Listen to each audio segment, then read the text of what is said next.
অনেক দিন ধরেই এঁচোড়ের কোপ্তা খাবো ভাবছিলাম। সেই কথা না কাজ এঁচোড়ের কোপ্তা বানিয়ে ফেললাম। সেরকম আমি কিছুই দিইনি, যেরকম নর্মাল কোপ্তা হয় আমি ওরকমভাবেই রান্না করেছি। আগে কোপ্তাটাকে ভেজে নিচ্ছি, মানে এঁচোড়টা সেদ্ধ করে নুন হলুদ দিয়ে যেরকম ভাজে কোপ্তার মতো সেরকম ভাজছি। তারপরে আলুগুলো ভেজে নিলাম। আর ফোড়নে দিয়েছিলাম আমি জিরে দিয়েছিলাম, শুকনো লঙ্কা, তেজপাতা আর গরম মশলা, গোটা গরম মশলা। তারপরে আমি যেটা দিয়েছিলাম সেটা হলো আমি আমি আজকে নিরামিষ করব।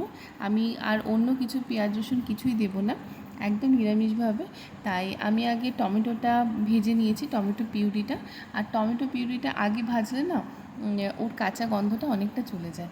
আর এত সুন্দর একটা স্মেল আসছিল গরম মশলা দেওয়ার পর, তো আমি সেটাই ফিল করছিলাম। এরপরে যেমন দেয় হলুদ গুঁড়ো, কাশ্মীরি লঙ্কার গুঁড়ো আর নুন আর সামান্য চিনি ব্যালেন্স করার জন্য। আর আমি কাঁচা লঙ্কা টমেটোর মধ্যেই দিয়ে দিয়েছিলাম, এই জন্য আর কোনো আমি ঝাল লঙ্কার গুঁড়ো দিইনি। এবার এটাকে ভালো করে কষিয়ে নেব যতক্ষণ না তেল ছেড়ে আসে। তেল ছাড়ার পর আমি দিয়ে দেব কাজু বাদাম, কিশমিশ, পোস্ত আর চারমগজ বাটা। এই বাটাটা দিয়ে আমি ভালো করে আবার কষিয়ে নেব। আর একটু তেল বেরোবে যখন, আর একটু ঢাকা দিলে না আমার মনে হয় ভালো আরও তেল বেরোয়। তো আমি ঢাকা দিয়ে দিয়েছিলাম, সেটার ভিডিও করা হয়নি। তারপরে দিয়ে দিয়েছি টক দই।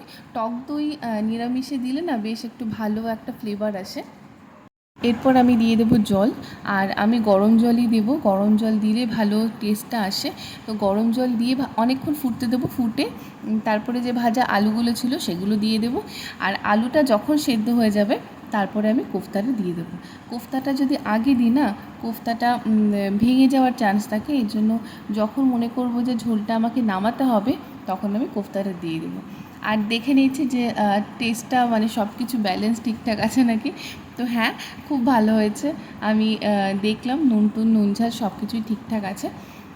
আর আমার মাও আমাকে অনেক সাহায্য করেছে বাটাবাটি থেকে, সব কিছু কাটাকাটি সব কিছু থেকে।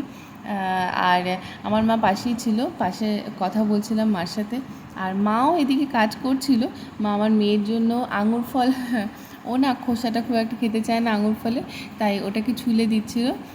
আর মার এটাই কাজ, মানে যে লেবুর জুস থাকে জুস করে দেওয়া, আঙুর ফল দেওয়া, মা এই করছিল।